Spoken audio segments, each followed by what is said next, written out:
It's now May, meaning it's now officially the summer movie season. Summer is normally when the biggest movies of the year come out, but this summer, for instance, the biggest movie, my most anticipated movie of the entire year, doesn't even come out in this summer season, which is mind-blowing to me. But nonetheless, we still have a lot of huge movies coming out this summer season. So, let's give you my top 10 most anticipated summer movie season list of 2026.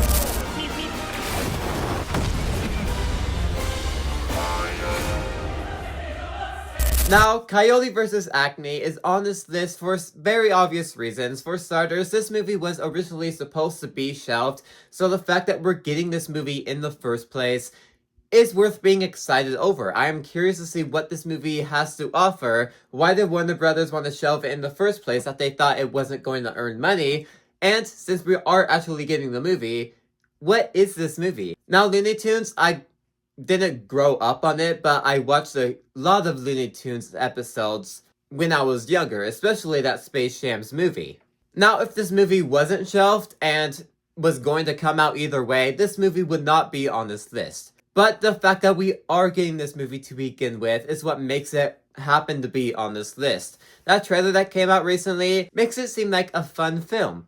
It's harmless, fun, classic Looney Tunes humor, kind of bringing back Looney Tunes in a positive way. I like the Day the Earth Blew Up movie that came out last year, but it felt different than, your normal Looney Tunes humor, while this time around, Coyote vs. Acme just feels like that live-action Looney Tunes humor that we got in those older movies, and just those classic humor that you got in the original show. The plot of it seems hilarious overall, how Coyote is suing this brand because all the products always blew up. That seems like a story that is going to translate well, and shown by the trailer, it seems like it is translating really well. My interest has peaked extremely for this movie. Like I said, since it's actually being saved too, makes it on this list to begin with in the first place, and I'm looking forward to it, and it comes out at the very end of the summer season, so we're not getting it for a while, but still, definitely one to look forward to.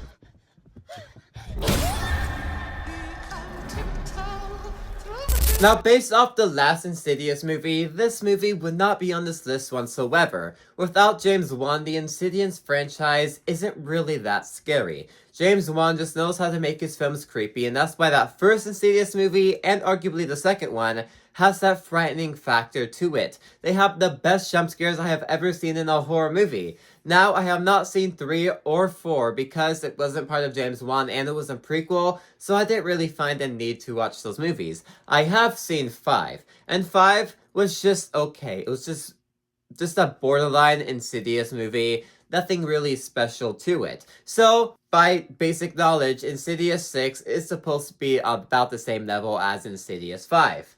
But that trailer is what sold me on this movie the most. Without that trailer, this movie would not be on this list. That trailer, we didn't really get to see a lot of jump scares, so I can't really say if this movie is going to be scary. It's probably not going to be what Insidious 1 and 2 brought to the horror franchise. It's just probably going to be those generic jump scares. Hopefully they do something different with that. But what sold me the most for this movie is going to be the storyline. I love the idea of this girl having the ability to access the dead's powers and bringing them back to the real life world. Sure, there's probably millions of movies that have done that storyline before, but the way this trailer executed it, it just piqued my interest a lot more, and seems like a lot more intriguing movie than what the previous Insidious movie brought. This Insidious movie actually seems like it has a story worth telling. Now, I do get it. Some of this movie just feels like it's not an Insidious movie whatsoever, and they just slap the Insidious brand on it just to get that money off of it, which, fair enough, but I feel like this movie might have something unique to offer that this franchise hasn't done before, and that's why I'm most looking forward to it.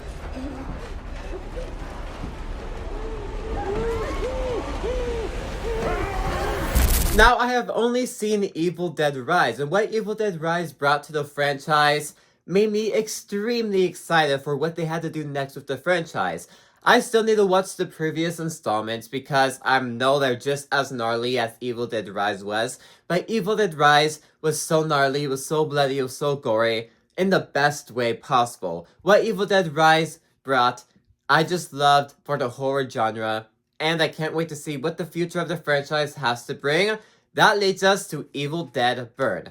Now, the recent trailer they released for this movie didn't really bring me any excitement. It wasn't really meant to show us any type of story, which was kind of disappointing because when I went to go watch The Mummy, I was expecting a trailer, and I just got this little short minute thing, which is, it's fun overall for a tease, but we know what these Evil Dead movies are. I feel like a typical teaser is not what we want, really. So, I was expecting a trailer, but we didn't get that. But that's still okay because my excitement is still the same for this movie.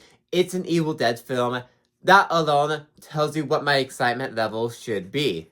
I'm expecting the typical Evil Dead gore, the typical Evil Dead horror, all of that put into this movie. It's an Evil Dead film. Of course, I'm excited for it.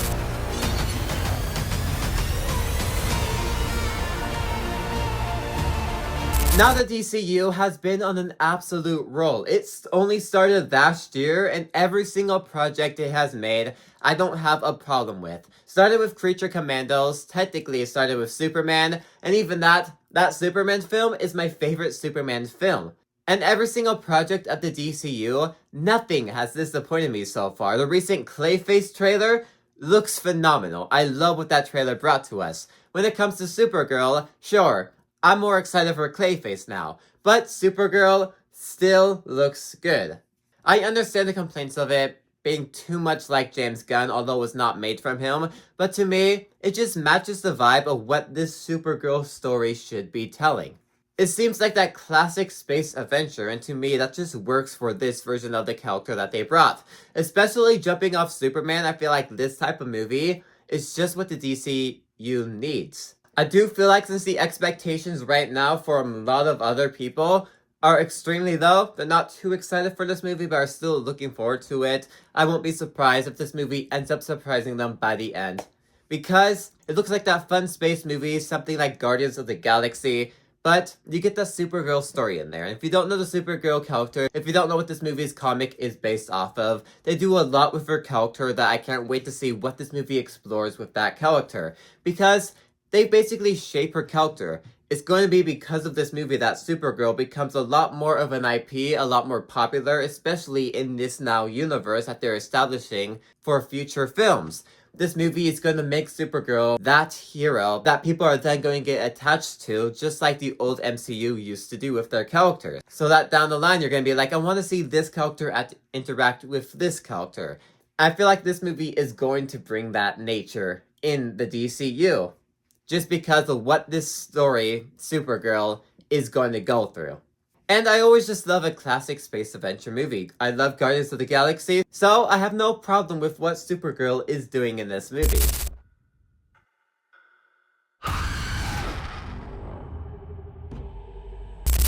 Now when I went to go watch Scream 7, of course, I knew the Scary Movie trailer was going to play exclusively in front of that movie, but there was one other trailer that I was not expecting that completely surprised me out of the water, and that is Passenger. So much so that I am now extremely excited for this movie over every other movie I mentioned on this list. And if you didn't watch my most anticipated movies of the year list I made back in January, Supergirl was halfway through the list. So the fact that Passengers then jumped over that from just that one trailer is impressive and just shows how great of a trailer that was. And everyone that have watched that original teaser trailer all agreed, this movie looks scary. And that's what I love the most about it. Now, I did see that they released an official trailer online that is not really the same trailer as what we saw in theaters that time.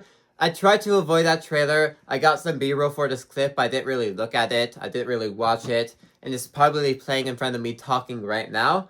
But I'm trying to avoid as much of the story as I can, possibly for this movie, just because that teaser trailer showed that this seems like the horror movie that I just love, that people love going to watch. It's going to be a much smaller film in comparison, but sometimes that is what's so great about these horror movies. The one you least expect are the ones that end up blowing your mind, and this one, it looks so scary. It looks like such a great horror film that the horror community needs at the moment. Passengers looks like everything I love about horror films. I cannot wait for this film.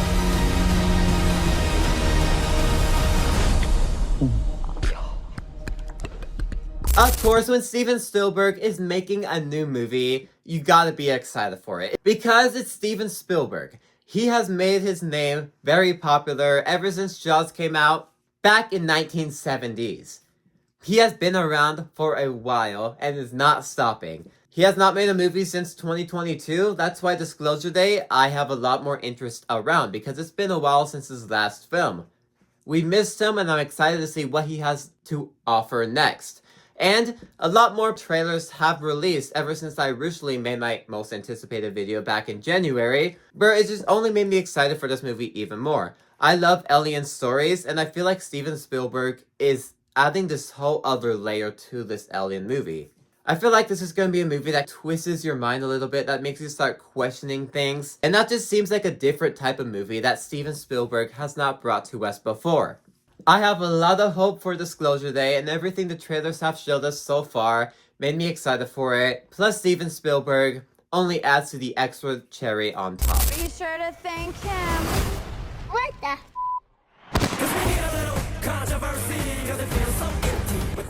But I mentioned earlier how Scary Movie 6 trailer played exclusively in front of Scream 7, and so much so, it's now one of my most anticipated movies of this entire summer, and jumped ahead of a lot of the other movies I was originally very excited for at the beginning of the year. Scary Movie 6, I'm extremely excited for. That first trailer was absolutely hilarious. Now, I only seen the original Scary Movie, and even then, some jokes are outdated, but I found it extremely funny, especially coming from a horror fan, getting a lot of those jokes, getting a lot of those references that are just making fun of this specific type of humor that specific type of slasher films did back in the day.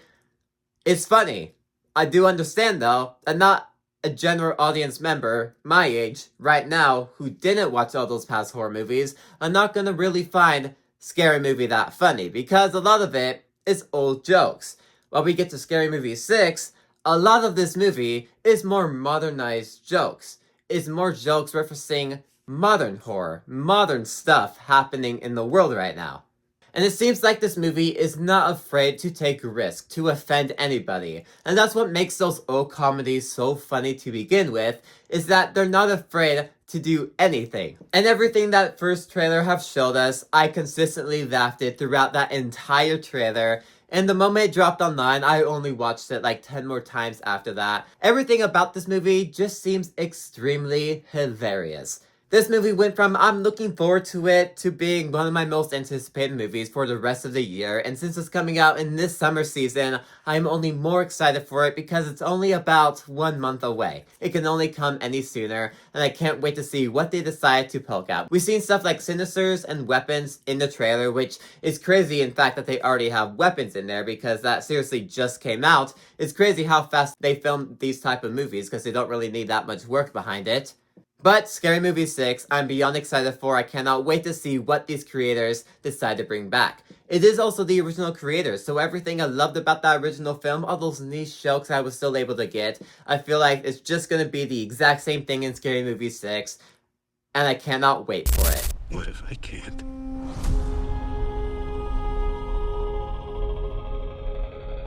Now we get to the main 3 big movies of the summer. These are the movies that, of course, are going to be in everybody's top 3. And starting that off is going to be The Odyssey. Now, the fact that this movie is not higher on my list, the fact that this movie is not number 1 on my list, just shows how packed this summer is when we do get those big movies. Because The Odyssey, if you put this at number 1, I wouldn't blame you. It's Christopher Nolan. It's the Odyssey storyline. Everything we have seen from the trailers looks absolutely phenomenal. I even have my tickets for IMAX 70mm to watch this in the original way it was intended to be watched, and the fact that it is still not at number 1 shows just how packed this summer is.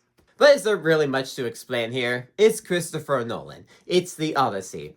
We're getting a new taste of what Christopher Nolan has to bring in this kind of fighting style. This movie is going to be essentially everything Christopher Nolan is great at doing and combining it all together. We're getting that old type of storylines that we got with Oppenheimer. We're getting the action that we get with The Dark Knight, with Inception. We're getting those grand, big IMAX looking shots like we got for essentially all of his movies, but specifically Interstellar is what I'm comparing it to because that movie looks beautiful in IMAX 70mm. And not to mention that this cast is absolutely stacked.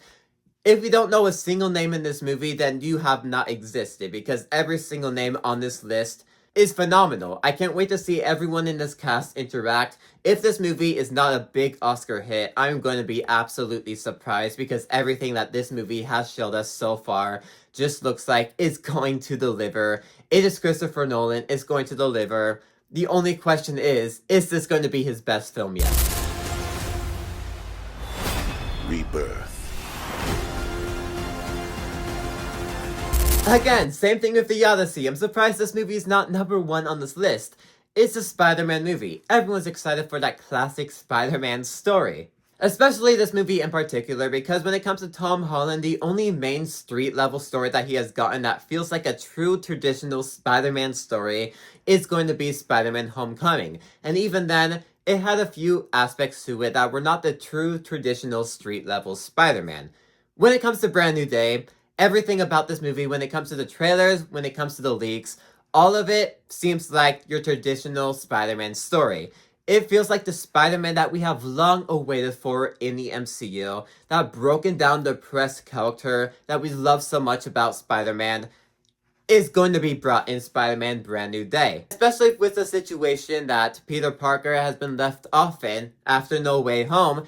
I can't wait to see how they expand on that with his character. We have seen some of that in the trailers, but I can't wait to actually watch that in the movie, because this is a down, depressed version of Spider-Man that we haven't gotten yet. This movie has so many options to take with the character, and I can't wait to see what Marvel has been working on all these years after No Way Home. It's your traditional Spider-Man story, street level side. We're getting all these different villains. Spider-Man might be fighting the Hulk. We get Punisher and Spider-Man interacting with each other. Fingers crossed, it's only about time we get Daredevil with that too. But everything about this movie just seems so promising to a Marvel Spider-Man fan. It's going to deliver on every level. It's good to see them fighting again. It sure is. But if you haven't guessed by my background, obviously Toy Story 5 is my most anticipated movie of the summer. Essentially, it's my favorite movie of all time. So, a sequel, Toy Story 5, is obviously going to be my most anticipated movie of the summer. And everything we have gotten with the trailers made me more and more interested the more times I watched the trailer. I feel like the trailer is definitely hiding a lot about the movie that we still don't know about yet. I love how the movie is focusing on Jessie, because her whole theme around her character in Toy Story 2 is about being forgotten, being abandoned. And now that this new toy is around, of course, the center of attention is going to be Jessie, because she fears that same thing will happen again. And it feels like we're going to get a lot of flashbacks to Jessie's backstory like that, as seen in the trailer. People have a right to not be excited for this movie because Toy Story 3 ended off on such a perfect note, but if you ask me, since they made Toy Story 4, they do have to make Toy Story 5. I wasn't the biggest fan of the Toy Story 4 ending, so I'm expecting they're gonna do an ending to kind of wrap up things to make us cry again with Toy Story 5. The only question is, what are they going to do? But yeah, what is there much to explain here? It's my favorite movie of all time. My favorite movie of all time is getting a sequel. I loved every Toy Story movie up to this point in time. There's no reason at all why Toy Story 5 should be a disappointment, because they all delivered and is from my favorite studio of all time, which only has at least 2 bad movies in their entire catalog. And it only is 1 month away already. It's insane to think about that Toy Story 5 is only 1 month away. I can't wait to see what they do with this franchise once again. But anyways, if you like this video, maybe these ones are the signs you too. Like, subscribe. See you guys next time. Goodbye.